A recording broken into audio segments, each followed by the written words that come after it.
Halo teman-teman, jumpa lagi di channel saya. Pada video kali ini saya akan menjelaskan cara membuat report atau laporan sebuah absensi untuk mengetahui masuk atau libur di tanggal yang ditentukan. Misalnya di sini sudah saya sediakan, anggap saja ini data absensi nama-nama karyawan berdasarkan kelompok karyawannya, kemudian ada M dan LM sebagai masuk dan L sebagai libur. Laporan yang saya maksud yaitu seperti ini. Untuk mengetahui di tanggal 2 misalnya berapa jumlah kelompok karyawan A yang masuk dan yang libur, tentu kita akan menghitung jumlah M atau L di tanggal 2 seperti ini. Rumus yang akan kita gunakan yaitu rumus count if. Langsung saja kita praktekkan, kita tulis rumus count if. Untuk penjelasan lebih detailnya mengenai rumus ini silahkan tonton di video saya sebelumnya. Kemudian kita pilih kriteria atau kelompok ini berdasarkan kelompok, kemudian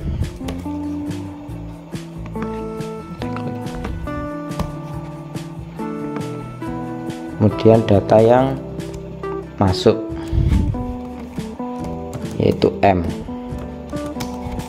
Sudah diketahui bahwa di tanggal 2 kelompok A yang masuk yaitu 2 orang. Kemudian di libur kita tinggal mengganti ini L, lalu kita tarik rumus ini. Sudah kita ketahui bahwasanya di tanggal 2 ada 12 karyawan yang masuk dan 13 yang libur. Kita buktikan di sini. Kalau angka sudah sesuai berarti rumus sudah benar. Tanggal 2 yaitu di sini. Kemudian kita lihat L nya yaitu 13, L 13 dan M berarti 12 karena jumlah karyawannya yaitu 25, 12 untuk nilai M nya, yang masuk 12 dan yang libur 13. Di sini otomatis sudah benar. Lalu bagaimana jika kita menggunakan inputan tanggal berubah-ubah? Misalnya kita buat value di sini untuk tanggal, kita nantinya pilih 3, tanggal 3, kemudian kita ingin mengganti tanggal 5, kita ingin mengganti tanggal 6, dan angka ini otomatis akan membaca sesuai kolom yang berada di sini, membaca sesuai urutan tanggal yang ada di data ini. Maka kita akan menggunakan bantuan sebuah kolom. Kita sediakan saja satu kolom di sini. Di sini untuk penempatan rumus dari report itu sendiri. Misalnya ini areanya kita tetapkan di kolom yang baru ini. Kemudian ini akan menyesuaikan dengan inputan tanggal. Caranya bagaimana? Kita gunakan yaitu rumus HLOOKUP. Kenapa HLOOKUP? Karena nanti membacanya data yaitu secara naik turun, itu apa? Horizontal ya. Horizontal seperti ini. Jadi di tanggal 1 urutan nama Yudi Jatmiko itu M atau L seperti itu. Kalau di tanggal 2 berarti pindah di kolom ini. Cara penggunaan rumus HLOOKUP itu sendiri yaitu seperti ini.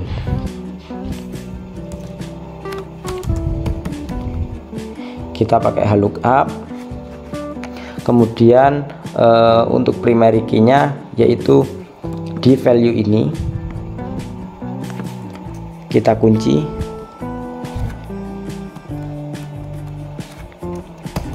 Kemudian areanya yaitu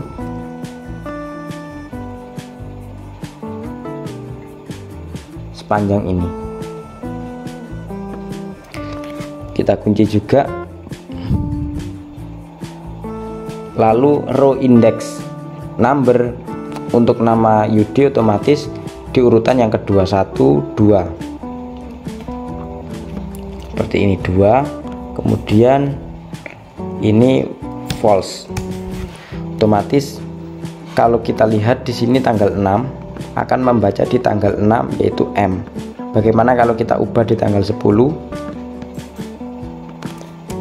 pasti akan menjadi libur, karena otomatis akan membaca sesuai kolom ini, lurus seperti ini Yudi Jatmiko. Lalu rumus ini tidak bisa kita langsung tarik seperti ini, karena ini akan rancuh. Maka kita perlu bantuan satu kolom lagi di sebelahnya untuk diisi sebagai urutan ini row index number. Untuk Yudi Jatmiko di urutan kedua dan bawahnya 3, begitu juga seterusnya. Kita tarik ke bawah seperti ini. Kemudian di rumus ini kita ganti angka 2 ini, kita ganti atau indeksnya ini kita ganti angka ini.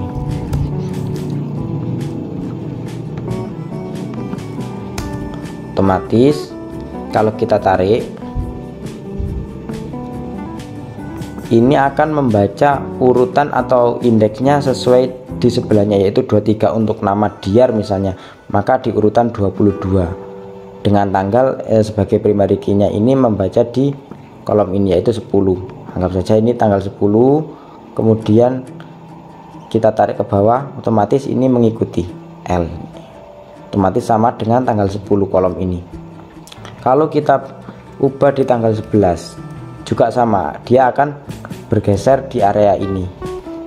Kenapa demikian? Karena primary key-nya akan membaca tanggal 11, kemudian indeksnya akan membaca lurus sesuai nama nama karyawan itu sendiri. Anggap saja Juharto ini berada di urutan 26 indeksnya di tanggal 11, seperti itu. Jadi pembacaannya lookup atau horizontal ya, sifatnya horizontal. Kemudian karena kolom ini tidak digunakan, 2 ini tidak digunakan, nanti bisa kita hide saja. Tinggal kita merubah di sini, kita ubah untuk kolom atau ini sasaran ini kriteria ranknya ya, kita letakkan di sini, jadi tidak berubah-ubah, tetap di sini. Kemudian yang akan berubah nanti isinya data ini sesuai dengan tanggal yang diinputkan. Langsung kita enter. Ini juga kita ubah, di kolom yang sebagai pembantunya tadi, pembantu. Kita enter juga, langsung kita tarik. Kemudian kalau ini tidak dipakai, ini saja yang kita hide. Kita ingin mengetahui date tanggal 1, masuk semua, tanggal 2, tanggal 3, tanggal 4, otomatis angka di bawahnya akan mengikuti. Ini tulis tanggal seperti ini. Kita sampling ya, kita letakkan di tanggal 4, tanggal 6 misalnya, maaf tanggal 6 misalnya, otomatis masuk semua. Kenapa di tanggal 6 masuk semua? Karena lookup itu akan membaca di primary key tanggal 6 ini, otomatis kolom ini yang akan di lookup. Untuk urutan-urutannya ya atau indeksnya tadi sesuai urutan nama-nama teknisi itu sendiri. Kalau Yudi Jatmiko kedua, berarti di lookup primary key 6 atau kata kunci 6, kemudian di urutan kedua ini akan diisi untuk nama Yudi Jatmiko, yaitu M, sama dengan ini. Kemudian ini Ali Mutarom akan diisi di urutan ketiga, di urutan indeks ketiga dengan primary key 6 juga isinya M, atau kita gunakan hari yang libur saja di 2 ini. Otomatis ini akan menyamakan di tanggal 2 ini. Begitu juga ini seterusnya sama, ini akan sama, tidak akan keliru untuk lookupnya. Kalau ini kita uji coba atau kita cek sudah sesuai, berarti rumus yang kita gunakan juga sudah benar. Lalu kita hide saja, kemudian ini kita tinggal cek. Kalau kita butuh di tanggal 1, tanggal 2, tanggal 3, otomatis data di dalamnya sini akan mengikuti. Bila mana ini agar tidak diketik manual ya bisa kita gunakan data validation. Misalnya kita bisa gunakan di menu data validation ini, kemudian kita anggap saja pakai list atau seperti ini. Area kita pilih di sini 1 sampai 31,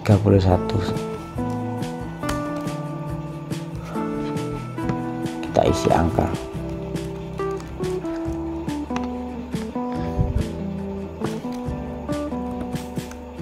Sama dengan 31 seperti ini. Otomatis kalau kita pilih tanggal di sini, tanggal 8, tanggal 10, ini akan mengikuti sesuai dengan data master atau database-nya yang utama ini. Mungkin sekian tutorial cara membuat report untuk mengetahui jumlah masuk atau libur karyawan di tanggal tertentu dengan memanfaatkan rumus COUNTIF yang dibantu dengan rumus lookup. Semoga video ini dapat membantu menyelesaikan permasalahan teman-teman semua dalam mengalami kesulitan untuk mengelola data, tentunya yang masih berkaitan dengan absensi. Sekian, terima kasih dan terus saksikan video saya selanjutnya.